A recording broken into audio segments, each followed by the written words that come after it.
Mas tem algumas leis aqui no Brasil que são implacáveis. E entre elas, esta Lei Maria da Penha, que a população precisa conhecer para se eventualmente precisar acionar esta lei, tê-la como ferramenta. Por isso que, para marcar esse Agosto Lilás, nós também damos a nossa contribuição através da matéria esclarecedora. E quem vai nos ajudar nessa tarefa hoje é a doutora Raquel Galinatti, presidente do Sindicato dos Delegados de Polícia de São Paulo, na reportagem ao vivo do Beto Garcia. Muito bem, Dé. Já estamos em contato com a doutora Raquel Galinatti, qual eu agradeço pela gentileza. A doutora Raquel sempre nos atende de pronto quando solicitamos. Não foi diferente essa vez. Bom dia, doutora, tudo bem?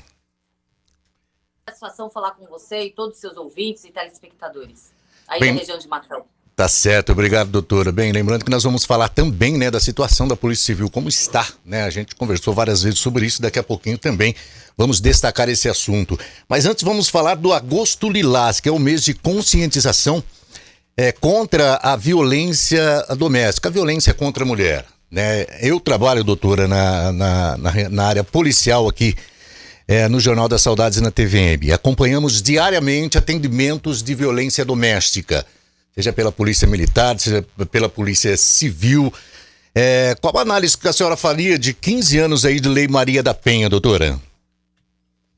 Houve uma evolução legislativa, uma maior forma de proteção legislativa para aquelas mulheres vítimas de violência previstas ali no rol da Lei Maria da Penha, uma implementação que caracteriza essa lei como uma das 5 melhores leis do mundo, porém, a implementação de políticas públicas não acompanhou a modernidade da legislação ao prever mecanismos de proteção àquela mulher vítima de violência. É interessante que tenhamos pautas para que a gente possa relembrar um crime que é tão grave, mas ainda estamos muito aquém do esperado quando a gente fala numa preservação da mulher em sua integridade física e mental, infelizmente pelos próprios companheiros, esposos, maridos e etc. Bem, doutora, a gente vê muito aí, além da violência em si, né, violência corporal, a gente vê uma violência psicológica muito grande, a ameaça. Algumas mudanças aconteceram, como, por exemplo, a mulher hoje ela pode pedir uma medida protetiva até diretamente para o policial ou para o delegado de polícia se ela se sentir ameaçada. A lei está evoluindo, né, mas as pessoas que cuidam das leis normalmente não conhecem o dia a dia, não conhece o trabalho da polícia nas ruas, né, que trabalha diretamente com esse tipo de problema, né, doutora?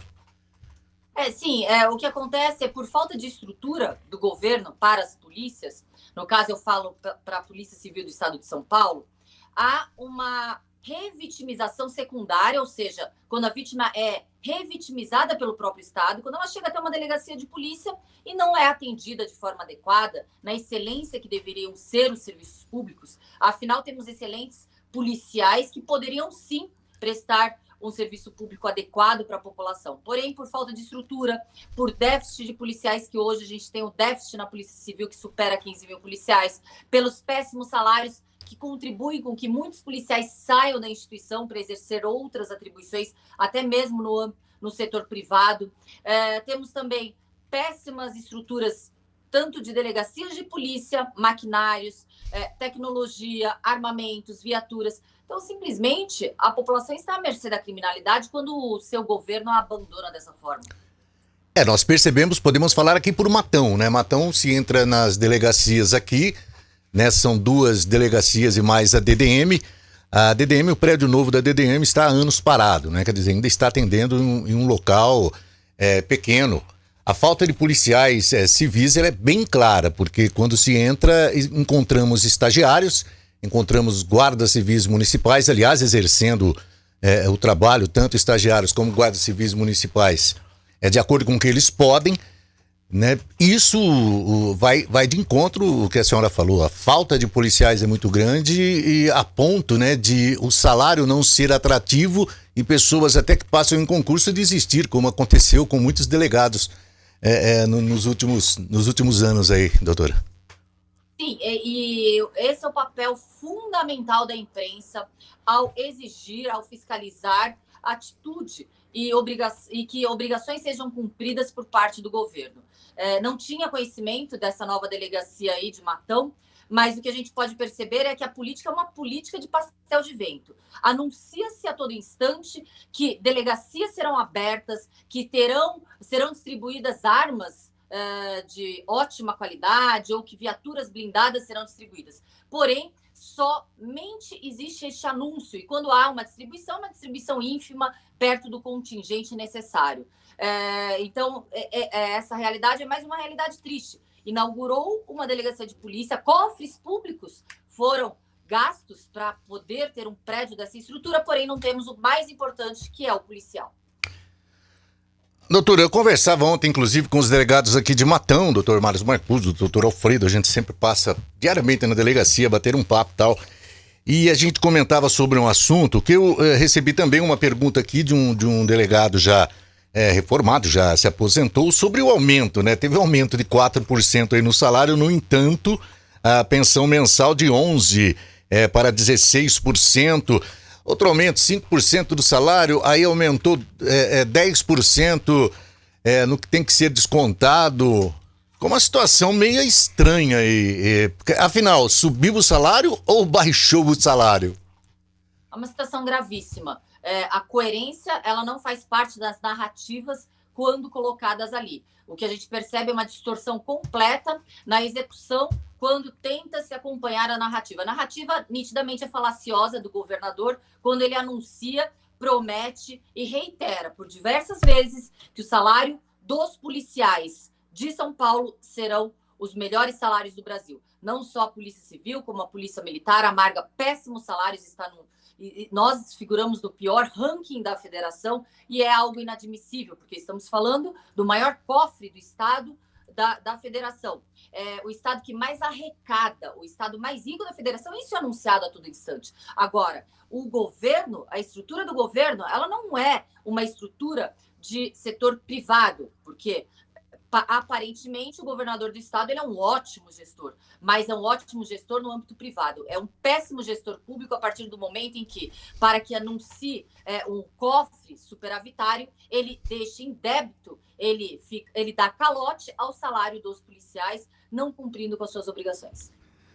Nós temos, inclusive, nós acompanhamos um pouco a campanha dos candidatos a governadores, e nós temos em duas ocasiões em que nós acompanhamos o governador Dória, ele afirmando, né, que durante sua gestão a polícia de São Paulo, né, se referiu à polícia de São Paulo, tanto polícia civil como militar, passaria a ser o maior, tirando Brasília, segundo ele, passaria a ser o maior salário do Brasil.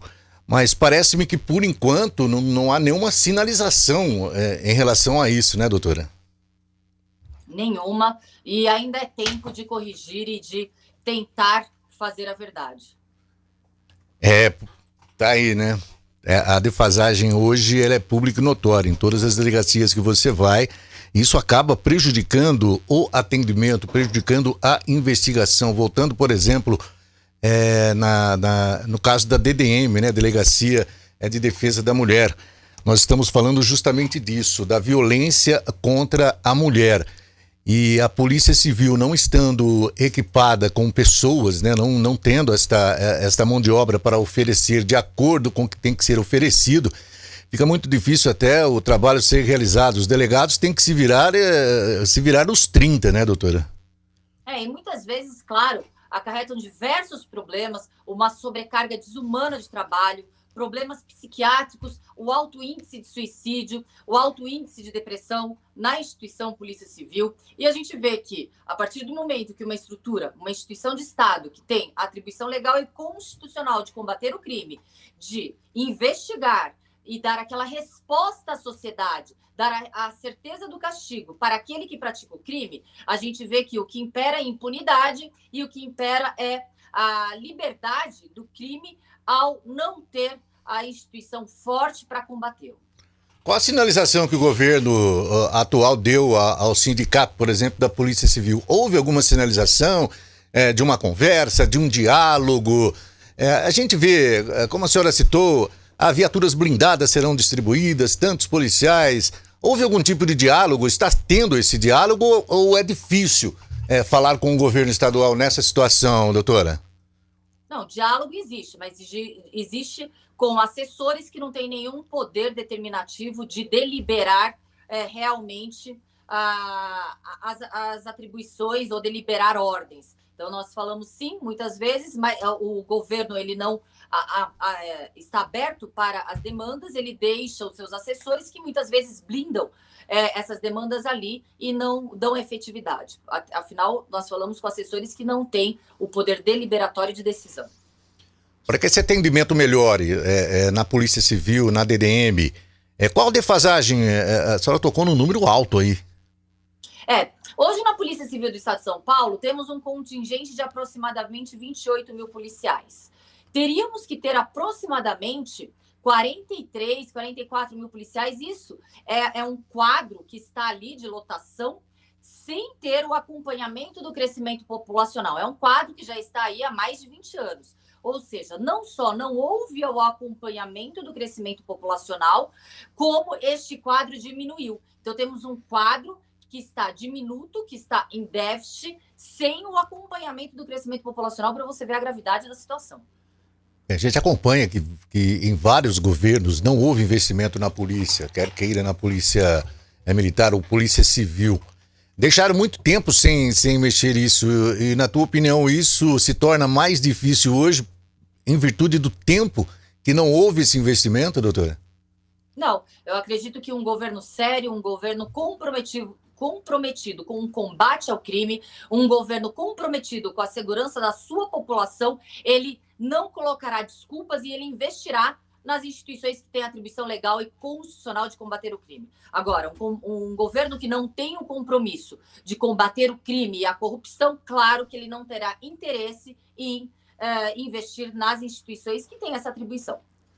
A gente percebe, mais uma vez eu falo aqui por Matão, que mesmo com essa defasagem, o pessoal se vira aqui de um jeito ou de outro, as investigações andam, acontecem e os resultados também. Isso significa que se o investimento acontecer, a melhora ela vai ser significativa, né, doutora? Porque com poucos policiais, como a gente acompanha aqui nas delegacias da região, o trabalho já acontece, né? Se houver mais policiais, é claro que esse trabalho, a tendência é melhorar ainda mais.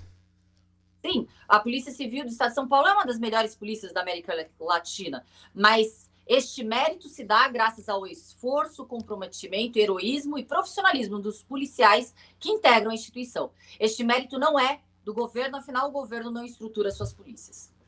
A gente percebe, por exemplo, como a perícia, né? A perícia de Araraquara aqui, Jabuticabal, que faz uma região aqui imensa, né? Imensa, o dia inteiro saindo do local, indo para o outro, porque a perícia pode trabalhar desde um furto simples até um homicídio, um acidente de trânsito que acontecem a todo momento aí. Então, na realidade, a gente vê, tá faltando pessoal mesmo, tá faltando se investir.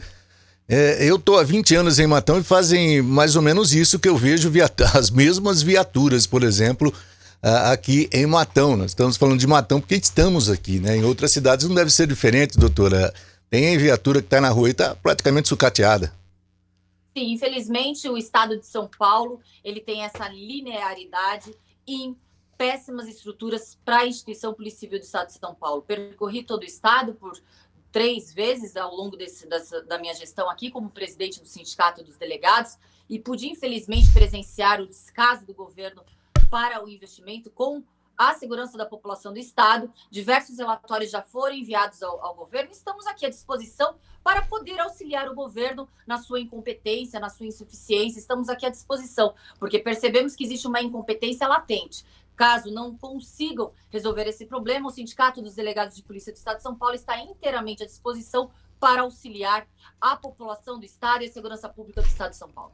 Bem, nós estamos conversando com a doutora Raquel Galinatti, delegada de polícia e presidente do Sindicato dos Delegados da Polícia Civil do Estado de São Paulo, Adalberto Borges. Alguma pergunta, Adalberto? Sim, doutora, nós percebemos aí, estamos acompanhando a Polícia Civil, que vem se aposentando. Alguns delegados, investigadores acabam se aposentando e isso não vem se repondo já há muitos anos, a gente acompanha isso.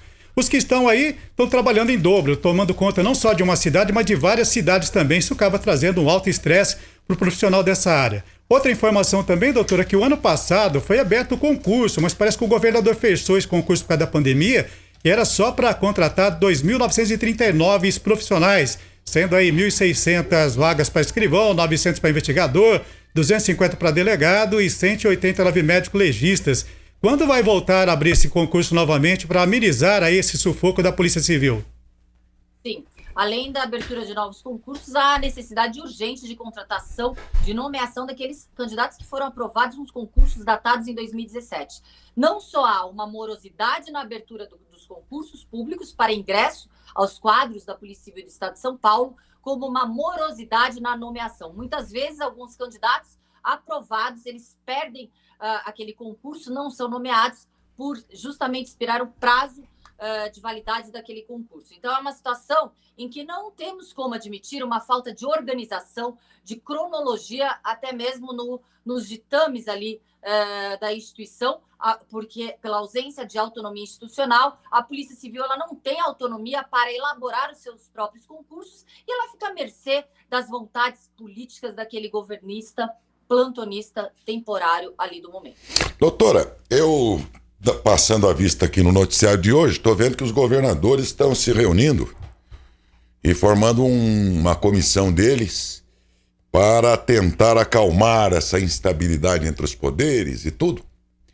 E em resposta a afirmações de que o governo federal sempre insinuou que numa eventualidade se apoiaria nas Forças Armadas, nos militares lá brasileiros, eles, entre outros argumentos, estão dizendo: nós não colocaremos nossa força pública de segurança nos nossos estados a serviço de qualquer ação desse tipo, de qualquer empenho militar instabilizando o nosso país. Ou seja, os governadores disseram o seguinte: se a presidência pensa em usar os militares, os governadores e suas forças públicas não engajarão, não estarão nesse fronte. É isso que eles estão mandando de recado para a presidência da República.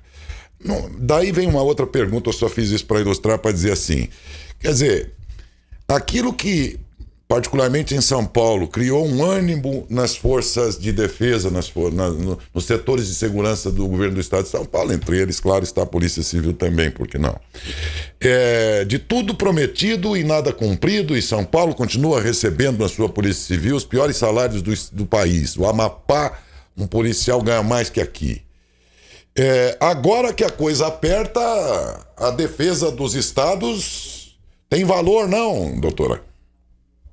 E as instituições de Estado, as polícias, elas não são propriedade de nenhum governo. Não. Os governos são temporários, eles passam. As instituições de Estado, elas têm as suas atribuições bem delineadas, bem desenhadas no artigo 144 da Constituição Federal. No caso, a Polícia Militar é uma polícia ostensiva preventiva, a Polícia Civil é uma polícia judiciária e investigativa, e assim deve ser feita. As atribuições, elas não são flexibilizadas nem deturpadas por argumentos, de repente, de cunho político, de cunho ideológico. As instituições, elas ultrapassam muito tentativas de ingerências quando se tentam atribuir outras qualificações para aquelas instituições. O nosso dever constitucional e legal de investigar, de combater o crime está ali e nada irá mudar a não ser se houver uma mudança na Constituição Federal no artigo 144. Sem dúvida. Doutora, muito obrigado pela gentileza, por ser uma senhora sempre muito simpática aqui com a gente, sempre muito atenciosa e generosa, e por isso eu agradeço em nome de todos aqui. Muito obrigado, doutora. Eu que agradeço, estamos à disposição e parabéns pelo excelente trabalho de jornalismo aí da região. Muito obrigado. Doutora Raquel Galinatti, presidente do Sindicato dos Delegados de Polícia Civil do Estado de São Paulo.